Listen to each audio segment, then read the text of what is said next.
I think like nuclear bombs, nuclear weapons don't protect humanity. It endangers it. It causes destruction. One mistake, one glitch can wipe up the entire humanity. What we have built over years can be gone in 1 minute. The Erasmus program organized a simulation where each of us placed the delegates of the countries and organizations within Europe, and myself representing NGO coalition between peace and humanity. I really felt the power in me. I trusted the process that myself I can lead, and I can lead the others as well to a betterment future where we can disarm the nuclear weapons. And that thought gave me to do more, and to do more for the nation or the place I come from, and also for the program. It really builds a community that thinks alike and looking for a peaceful nation, and within the Europe and also within the international orders. I came here, it's my first Erasmus, so I wanted to get to know new people and also experience everything here in Poland. And we also have the opportunity to get to know a lot of things about nuclear weapons. I decided to participate in this project because I obviously want to learn more about nuclear weapons and the challenges that global security faces, and how obviously we can connect with other people from different countries and understand more about their cultures and make international friends. From this project I have learned that how much the conversations and the dialogues can be important.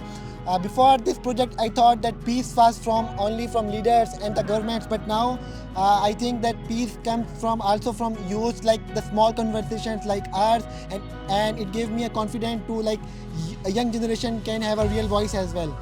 I would say that the most interesting part was getting to know all the treaties that were, because I always thought it was kind of simple. One did everything, but it worked a lot more like roundabout, that the countries that had nuclear weapons wanted to keep them, and so only the most weakest one truly banned them and wants to disarm them.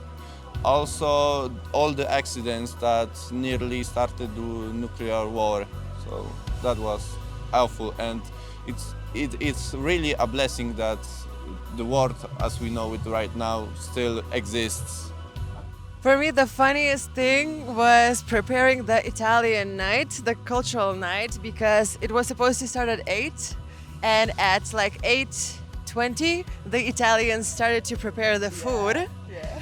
And I was doing the Kahoot for them. The Greek people were like cutting all the onions, the Indians were mixing the pots, and 2 Italians out of like 8 were doing all the rest. It was so chaotic, but so much fun. Truly Italian. Yeah. Sarà perché ti amo? Is that the song? Sarà perché ti amo? Sarà perché ti amo. Yeah, I agree. The soundtrack that we've been dancing to and listening to this whole time with the Italians and Francesco, and kind of just engaging in this. Yeah. Italian it's a beautiful song, and it kind of works also for the peace, because we love each other. Maybe not that romantic way, but we love other people and we get to share the culture that we love with others.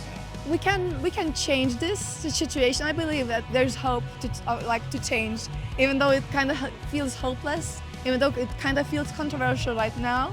But like, who wouldn't want to live in a future where there's no nuclear bombs, there's no threat of like an apocalypse basically. So like, I feel that there's hope, and I want to share that hope with you. I believe that young people should care more about nuclear disarmament, because peace shouldn't be taken for granted.